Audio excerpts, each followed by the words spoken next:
Crescent Moon Club, in association with ABT, presents Omnibus Unlimited, a roundtable discussion of provocative subjects which must be addressed today, forging a new way of thinking for the 21st century as we revise science, medicine, and history. Hello again, everyone. I'm Laurence, Nobile, independent researcher and host of Omnibus Unlimited.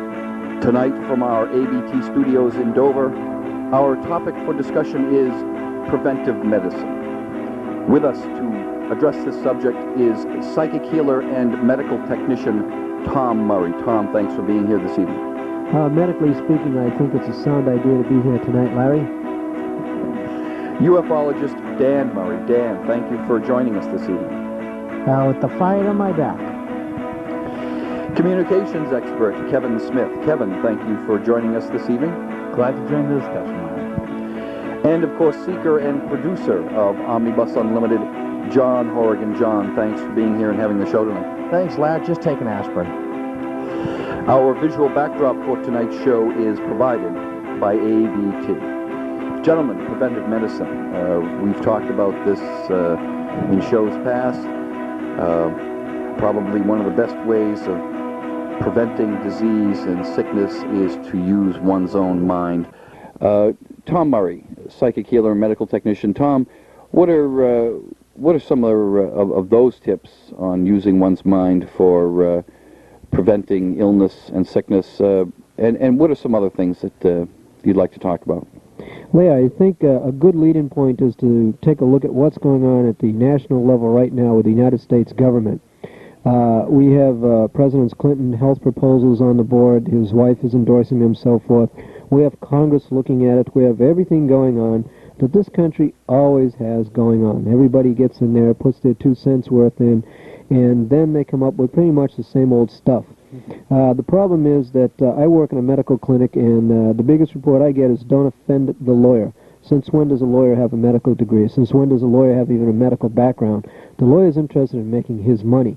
And so isn't the physician. Yes, but the physician gets his money after the lawyer gets his. So you know who's number one in that pecking order. It's the politicians and the lawyers deciding what medicine is in the United States. Right now we have a debate raging in Congress about control of health foods. Did you know that if you want to drink a milk substitute, they want you to have to go to your doctor to ask him to do that? Or if you want to eat sunflower seeds, that's real interesting. Your doctor doesn't spend 4 days studying nutrition in medical school. So why should you have somebody that knows nothing about a subject telling you whether you should or shouldn't taking it? For years, Americans were told that they had plenty of protein in their diet, but certain athletes such as football players, weightlifters, and people with high endurance type sports such as long distance runners are using more protein than the average person that goes to work, sits down for 8 hours a day, sits at a desk, and then goes home and sits and watches TVs. That person's carbohydrate and protein intake necessities to repair the body, because protein is the tissue that repairs the body. Carbohydrate is fuel. But when those people do not get enough protein, their body is in a state of ketosis or protein deficit. Through sports athletic medicine, this has been proven. So that up until the 50s, 60s, and 70s, what you were being told by the doctors that, oh, no, you don't need any supplements, you don't need this, you don't need that. We were told that polio was going to disappear from the earth. Hey, guess what's taking a big rebound? Polio, along with a few other diseases that we'll be having in the next couple of years because people aren't using enough preventive hygiene. We don't have to be inoculated against everything in the world. Everything in the world, every virus and every bacteria have been around since the creation of the universe, since the creation of the world. They're not new viruses, they're not new bacteria. We're just burning out our immune systems by TV, radio, microwave radiation. All of these things upset the electromagnetic energy field that surrounds our bodies, strips us of electrons, and therefore the body is de-energized, just like a de-energized battery, and it doesn't work efficiently. Our immune system is the system that the body designed over centuries to fight off bacteria, viruses, to repair the body in cuts, breaks, and diseases. When we overstress that system with foods that are full of synthetic substances that do not break down, and overtax the liver trying to break down these substances, when we take excessive drugs including drugs prescribed by doctors, which are the most abused drugs in the country, by the way, and cause the most overdoses in hospital operating rooms, hospital emergency rooms. These oversubscribe the body, we desensitize the nervous system, and we tell the immune system to literally stop working. It's no wonder then that when people are faced with pneumonia, tuberculosis, which are both making comebacks, tuberculosis, the AIDS, which is an acquired virus. It has to be acquired. You have to wear your body down. And all the other pollution from automobiles, microwave radiation, infrared radiation, and all the radiations that we subjugate ourselves as human beings to in the workplace, especially with the growth of computers in the workplace. It's no wonder that we get ill. We get old, but we don't get better. We spend our lives in nursing homes, sitting in wheelchairs, whereas if you go to a Chinese nursing home, very often the people doing the cooking are the people in the nursing home. The people making the beds are the people in the nursing homes. The people sweeping the floor are the people in the nursing homes, not the hired help. Why are the Chinese people healthier than us? Why are people that live in Tibet healthier than us? Why are other countries healthier than us? Why are we ranked number 16th of the industrialized nations is average health? We're fat, slow, obese, we're obese, we're diabetic, and we're arthritic. All of these have to do with diet, regular exercise, self-responsibility. They have nothing to do with the drugs you take. The drugs you take only make you more diabetic, more arthritic, more obese, more sick. More money for the American Medical Association, Larry. Very interesting. Now, I know that Dan Murray, Dan wants to ask a question, but before we go to Dan, I just want to ask you about, in terms of preventive medicine, the idea has come up many times about ozone treatments, adding oxygen to the blood so that to sort of recapture what this planet was like many, many, many years ago, where the oxygen level was much higher and we weren't exposed to as many pollutants. Now, the idea behind ozone treatments is that it is not some cure. It simply assists the immune system in fighting off infection and disease. What about that, Tom? Do you know anything about that? It's an energizer, Larry, and of course it was developed by the Russians, not by the American medical doctors. Electrical stimulation was developed by the Swedes in conjunction with the Chinese, because the Chinese started using electrical systems to boost the effect of their Chinese healing system called acupuncture, in which they insert tiny painless needles into various places of the body, much like energy fields along an electromagnetic grid in a communication system to boost the signal, absorb more electrons. This works through a body around the body called the etheric double. The etheric double is little globules of energy that are produced by the sun. There's four major energy forces that are produced by the sun and manufactured on the earth. That were known on the ancient planet Lemuria, on the planet of Atlantis, by the American Indians, and remembered by the Chinese and the Japanese, and also the people of the country of India. Scientific exercise programs that have been able to eliminate many of the side effects of cancer, lower blood pressure, increase blood circulation, and counterbalance a lot of the effects of arthritis were developed by the Indians. This is called the science of yoga. The science of yoga permits a person to lower their blood pressure, consume less oxygen per hour, lower body temperature with no ill side effects, a couple degrees temperature, so the body runs more coolly, more quietly, much like an engine with a new air filter and a new oil filter and oil system put in. You have a longer running human being. This science was also brought to the Chinese, especially with the growth of Buddhism. The Chinese also had a system over there called Taoism. The Buddhists developed their own system, which was called Shaolin Kung Fu. In northern China, near the area of Xi'an, actually in Chen province, you had a Tai Chi form developed called Chen Tai Chi. From that, Yang Tai Chi, Wu Tai Chi, and Yu Tai Chi developed.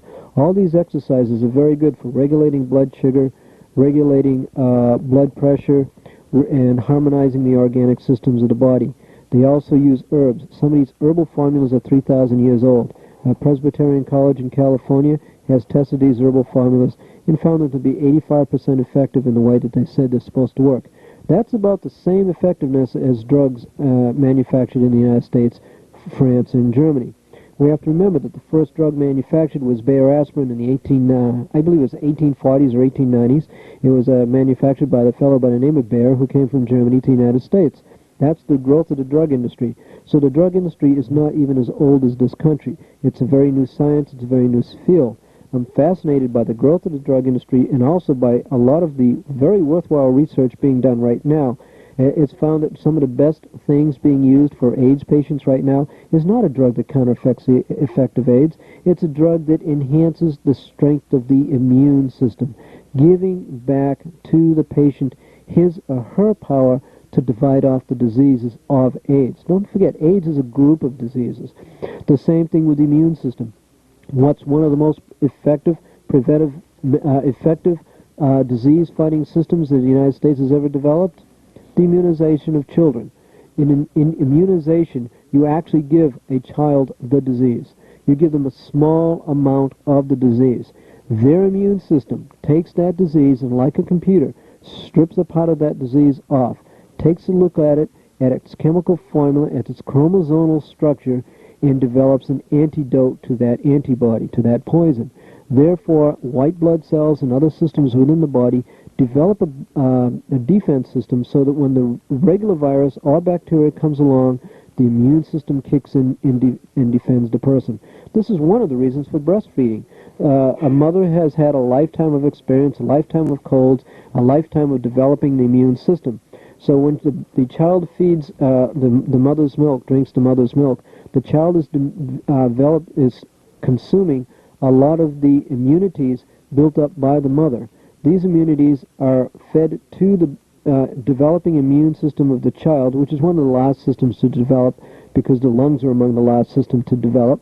And this helps the child to fight off diseases. For instance, the Chinese don't bring their children out for 30 days after birth. They keep the child in a room with still air, fairly well wrapped. They don't bring a lot of people to see the child. They don't want people coughing germs and so forth on the child. They also have certain dietary formulas in which they cook foods using the 5 colors for harmony and balance. They have certain soups that they use for cooling, certain soups with herbs that tend to warm the body up, ones that are good for digestion, ones that are good for energizers. And the average Chinese housewife is aware of these herbs. Many of the drugs that you get from your pharmacist were first developed from people going to China, going to South America, going to Africa, and saying, what herbs do you use? They then take these herbs back, put them in a laboratory, break them down through scientific research, and try to remanufacture what they feel is the active enzyme, the active ingredient in that herbal formula. But they also miss the fact that some of those other substances in that herbal formula are also active to a lesser degree to counterbalance the effect of the main herbs. Therefore, what they miss is when you take a drug, you're taking a drug that activates one specific effect to counteract the effect that you're having. What the herbal formula does, it gives you a plethora of balancing effects so that it's much easier for the body's immune system, digestive system, and hormonal system to stay in balance as the person's fighting off the disease. Again, I feel that preventive medicine, such as acupuncture, chiropractic, massage, any type of holistic, homeopathic medicine would be beneficial to the human being. None of these are counterindicated or contra-negative to anything being done by your physician, your medical doctor, your surgeon, or anybody else. They can only enhance and help the effect of any drugs you're taking and of any surgery that you've been through. Preventive medicine puts the responsibility for the recovery of the patient in the hands of the patient. I also feel that it's necessary for the patient to be responsible for his or her patient. No doctor, no therapist, no massage therapist, no chiropractor, no homeopathic doctor can cure you. They're just providing the means for you to have the opportunity to get well. Your emotions, your attitudes, your lifestyle, and your desire to either get better or not get better will decide the ultimate outcome of your disease or illness. Kevin? Larry, your original question was, how does ozone layer work or ozone treatment work, and how is it useful? It's actually a very caustic treatment. Right. It actually works by introducing an unstable molecule, the O3 molecule, into the bloodstream. It wants to become an O2, but because it has the O3, it wants to fire off that third oxygen. And what it does is it looks for the right opportunity to attach that third oxygen molecule to something else. And it attaches it to anything and everything else. You hope it attaches it to what you would like to get rid of, the disease, so forth and so on. Once it attaches it, it's then oxidized. It's sort of like burning it right off the face of the earth. The rest of the body's systems can then attack it as a foreign and identifiable foreign entity. So, since this is a caustic, and you're hoping it'll get the microbe or the bacteria, but what happens when it attaches itself to some other part that's not doing you harm? Like maybe parts of your immune system, or maybe parts of your regular oxygenating system, or right. What do you think? Could it actually hinder? It's similar to chemotherapy, where you're introducing vast amounts of very harsh chemicals. The overall effect is that it does, for the most part, attack the disease you wish to get rid of. The rest of the body system can then regenerate itself after that has occurred. Very interesting. And if you've just joined us, the name of this program is Omnibus Unlimited.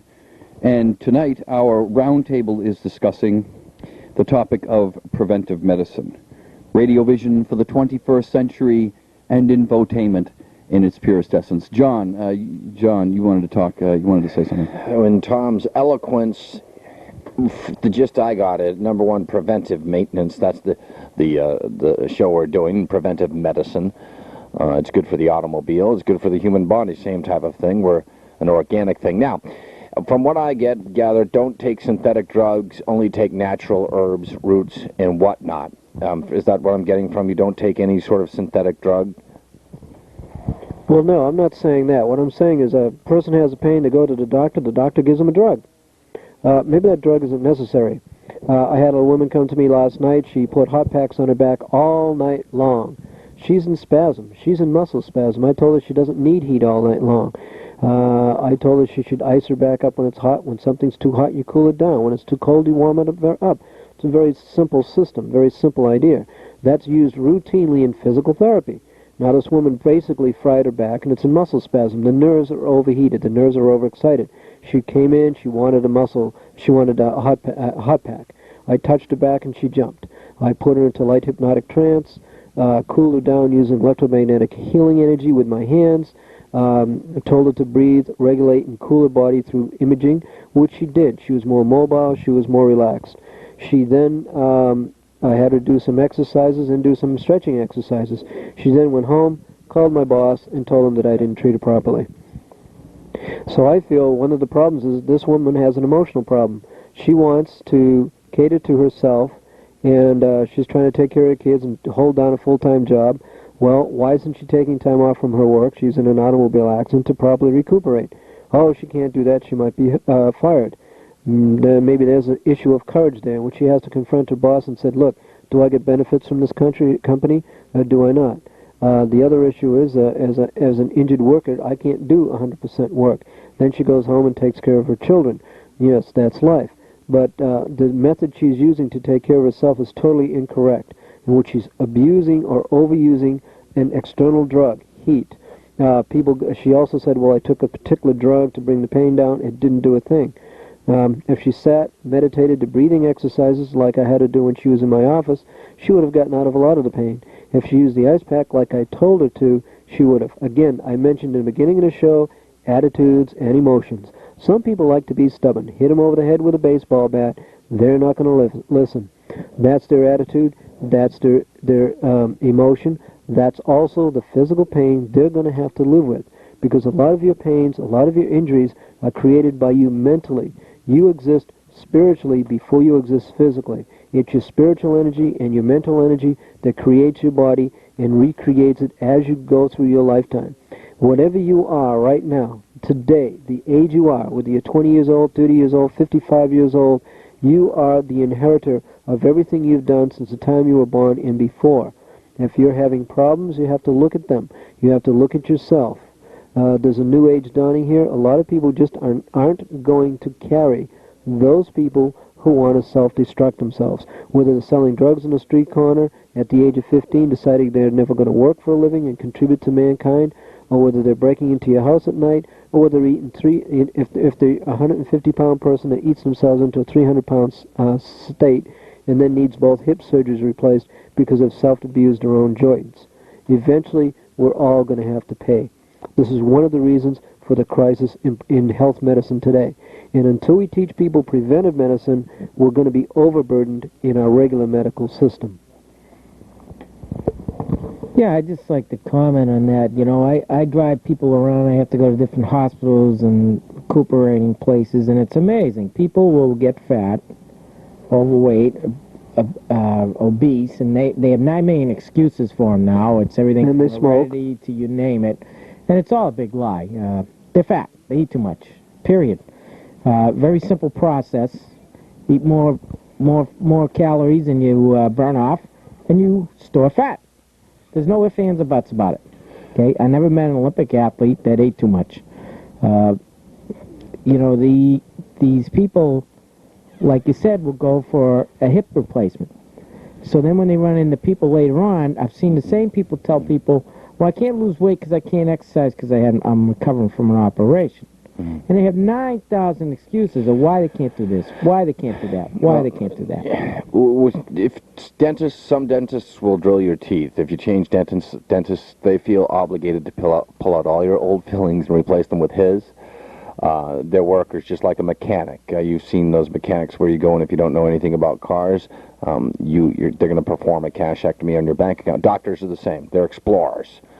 Many times doctors cut it open. They're better off using leeches sometimes because, and I think that the doctor that's graduated from college now in 1990 is far more informative than the doctor who graduated from 80. But these guys that are out there practicing medicine, okay, the I've seen it all type guys are dangerous because they're the people that have gotten America hooked on pills. There are a lot of people walking around, they're pill heads. They're walking around, they're day in, day out pilled. And it's because of these old doctors that are very primitive in their ways, almost like the Doc Holliday, I'm back from gunfight at OK Corral. They're dangerous people with a certificate. Now, the younger doctor who's seen it and who's practiced, I believe he's got more technology at his disposal.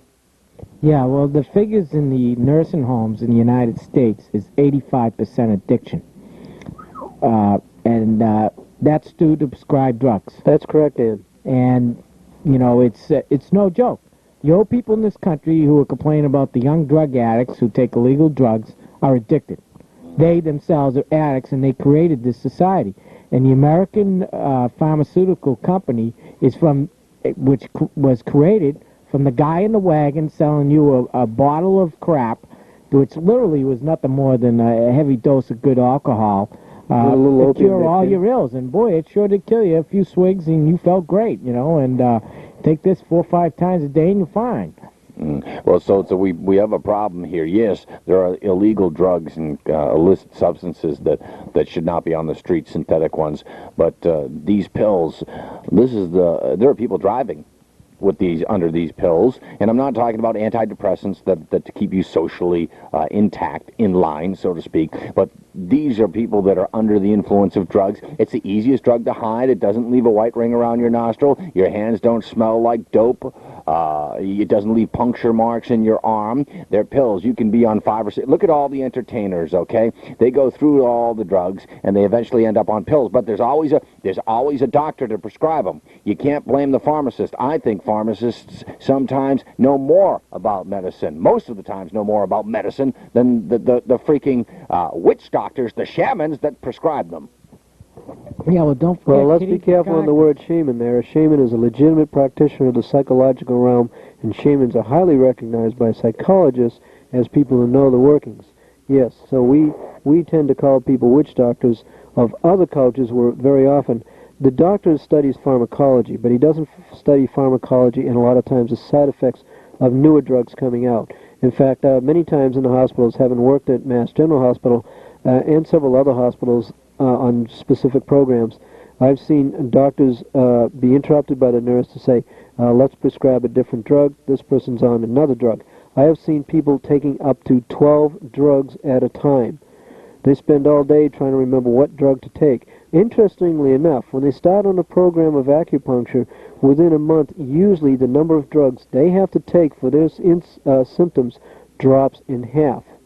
In other words, a person that needs 12 or 14 drugs usually is cut down to about 6 or 7 drugs with no negative side effects. Overall improved health, improved feeling, improved memory, overall much better. And over a period of time, the amount of dosage of the drugs they have to take also lowers. Danny, you were just about to say? Well, the percentage of doctors in the United States that know anything about addiction, and that's not much, is 5%. So that's what you're dealing with. And their main information source for pharmaceutical drugs is the promotional brochures that they receive from the drug companies. The other problem is that, you know, they're taking on these same drug companies to send them these promotional brochures on what to give you, take them out on conventions where everything's paid for, everything from the golf course trip to the plane to all meals and drinks at the bar and the whole 9 yards, and bring the wife and kids along. So, you know, it's a major problem in this country. It's a cycle that goes around, and on top of that, your tax dollars goes in to help research for these new type drugs to help What a bribe. stay. Yeah, it's what it is. It's a massive industry in the United States. If you want to solve half the problems in the United States, you shut down half the drug companies. I think biotech is more on line of where we should be moving into, and I think they're going to eventually put these drug companies out of business. Well, Walty, and I think John touched on the real essence of the problem when he said practicing doctors. These guys have been doing it for 40 years, and they're still practicing? Yeah, well, they're attempting. There's a lot of good doctors out there. There's a lot of good drugs for different But they're reasons. stubborn and afraid of their own computers. They have somebody else operating the computer. So, and they're not reading up on the menus. You can't tell me that they're reading the release, the medical journal. They'll brush through like we read a newspaper on our way to work. They'll look at the headlines and that's it. Oh, really? And they'll scoff at it. They're stubborn in their ways. They should be retired. If you're a doctor, if you're a surgeon, surgeons are whole different things. If a thing has to be in your hand is steady, whether you're 25 or 45, you should stay. But as a practicing one who prescribes medication, they have to draw the line as to where they were educated and what they learned.